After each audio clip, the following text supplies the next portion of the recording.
Thiệt tu mi pui zong zong te lal pai su Krista min chi bai vek ule hei tu kin zinga kan thu pui tur chu lockdown ti kha kan mang te ang ma sain pathin tu thiang lim i lo ngai thlang zol ni sai le khabu bung som nga le panga chang ruka muala omlai hian lal pa chu zong ula an hai la hian ko ro ti hi pathianin athu thiang lim kan chirte mal min som sakro se le kan ria hei rilengin khovel minti buaya COVID-19 awangin harsan tam tak khovela alo thlenga kan zoram ngai po kan buaya kan manga ngani chuti rolin hei kum khat zet mai pathian biak ina chibai buk theilovin kan oma mara chu pathian en hun tha ta min pe a tuna hun thol te kan neya alom hle ri awangin mitam tak dam do ina an mangai sumtam takan sengrala he ri awang hian mi som zet mai nun na an chan ani ti te po kan ri ani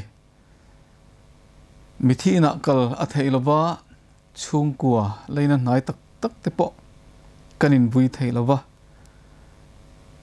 chuwangin no pangte te po ri awangin nu te trang lai kal sanin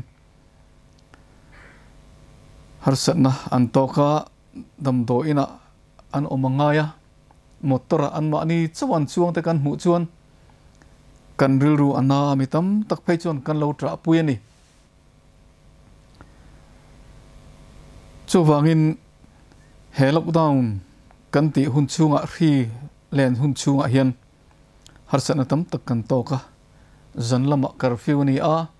pon chuwa phallo hun chung rei tak kan neya kan buai ani nun phung zong zong akhai laka aboi nuai ya ti chuan chu thaina hun reilo te anan honga dar kar li dar kar nga te chuti hun chunga chuan mitam takten kan ti smamo tur in lakhomin kan buaya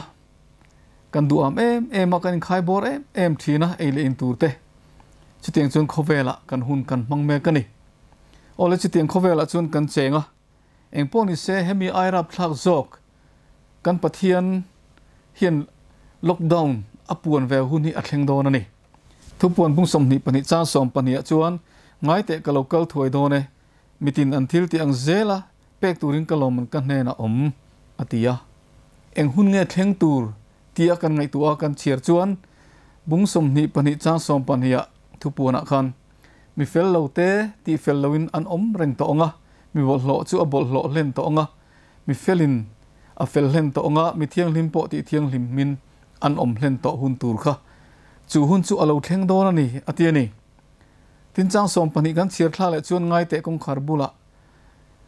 ngai te ka local thoi done mitin an thil tiang zela pek turin kalom kan hne na om kong chu hon ani don to lo pathian in lockdown na puana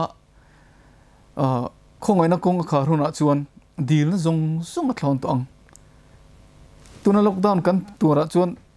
DC te NLTF te VLTF te phalna lakin kan la chuak thei ma seng kan pathian chuanin lockdown na puan ve huna chuan chatu na tan khongai na kong khar ani to don ani chuan unau du tak te u chatu nun na kan chan lo na tur tan le pathian in lockdown apuan huna har sana kan to lo na tur tan tuna hian kanin lang nga angaya muala omla hin lalpa chu zong ula nai la hin ko ro tiang khan tun hi pathian kan zona kan ko hun chu ani hun tra aliam huna chuan in chir so to lawang duam takatuna hin tharau thiang lim dila kan tong traya pathian khongoi na chang tura kanin bot sa hi ahun tak zet in ka ria chon khongoi na kong chu cha tu na tan khar ani ta akin ta kan pathian in ati huna chuan mi fel lo te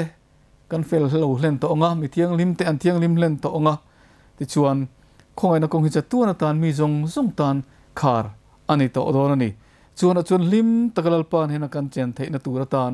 tun huna hin in bot seila pathian lam i hoila lalpa tan kan nun ta ilan thar leng uti hi kain somna ani pathian kan tu soite kan zatan mal min som sakro se amen